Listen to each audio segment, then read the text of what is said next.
नाग पंचमी की व्रत कथा। प्राचीन काल में एक सेठ जी के 7 पुत्र थे और सातों के विवाह हो चुके थे। सबसे छोटे पुत्र की पत्नी श्रेष्ठ चरित्र की और सुशील थी, लेकिन उसका कोई भाई नहीं था। एक दिन उस घर की बड़ी बहू ने घर लीपने के लिए पीली मिट्टी लाने के लिए सभी बहुओं को साथ चलने को कहा तो सभी एक साथ दलिया और खुरपी लेकर मिट्टी खोदने के लिए निकल पड़ी। जब बहुएं मिट्टी खोद रही थीं तभी वहां एक सर्प निकला, जिसे बड़ी बहू खुरपी से मारने का प्रयास करने लगी। ये देखकर छोटी बहू ने उसे रोका और कहा, ये बेचारा निरपराध है। ये सुनकर बड़ी बहू ने उसे नहीं मारा तब वो सांप एक ओर जा बैठा। तब छोटी बहू ने उससे कहा, मैं अभी लौट कर आती हैं, तुम यहां से जाना मत।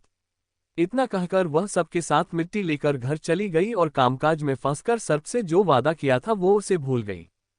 से दूसरे दिन वह बात याद आई तो वो सबको साथ लेकर वहां पहुंची। सर्प अभी भी उस स्थान पर बैठा था, जिसे देखकर छोटी बहू बोली, भैया मुझसे भूल हो गई, उसकी क्षमा मांगती हूँ।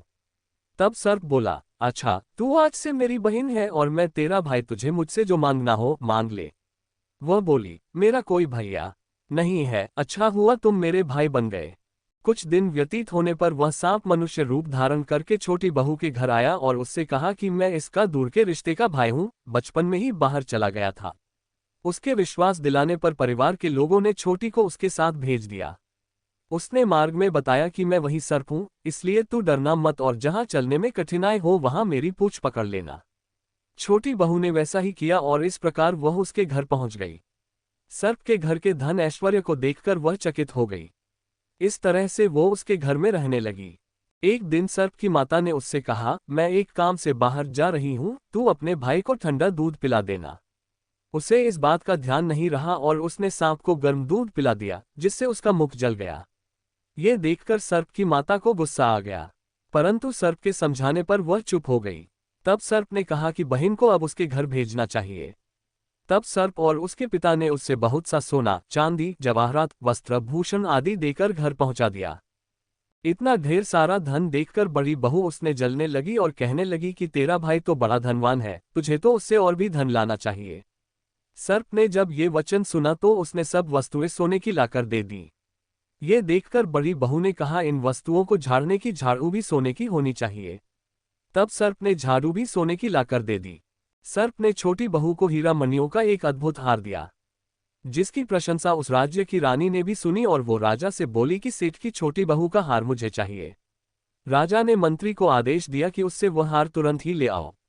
मंत्री ने सेठ जी से जाकर कहा कि महारानी जी छोटी बहू का हार पहनेंगी, वह हमें दे दो। सेठ जी ने डर के कारण छोटी बहू से हार लेकर उन्हें दे दिया। छोटी बहू को ये बात बहुत बुरी लगी। उसने अपने सांप भाई को याद किया और उससे प्रार्थना की, भैया रानी ने हार छीन लिया है, तुम कुछ ऐसा करो कि जैसे ही रानी वो हार पहने वह सर्प बन जाए और जब वह मुझे लौटा दे तब वो हार हीरो और मणियों का हो जाए। सर्प ने ठीक वैसा ही किया। जैसे ही रानी ने हार पहना वैसे ही वह सर्प में बदल गया। ये देखकर रानी चीख पड़ी और डर गई। ये देखकर राजा ने सेठ के पास खबर भेजी कि छोटी बहू को तुरंत भेजो। सेठ जी स्वयं छोटी बहू को लेकर राजा के दरबार में उपस्थित हुए। राजा ने छोटी बहू से इसका कारण पूछा तो वह बोली, राजन धृष्टता क्षमा कीजिए, ये हार ही ऐसा है कि मेरे गले में हीरो और मणियों का रहता है और अगर इसे कोई और पहनता है तो ये उसके गले में सर्प बन जाता है। छोटी बहू ने जैसे ही उसे पहना वैसे ही हीरो मणियों का हो गया।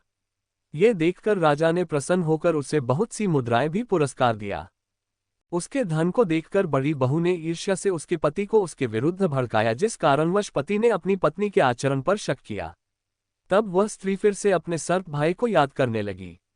उसी समय सर्प ने प्रकट होकर कहा, यदि मेरी धर्म बहन के आचरण पर किसी ने संदेह प्रकट किया तो मैं उसे खा लूंगा।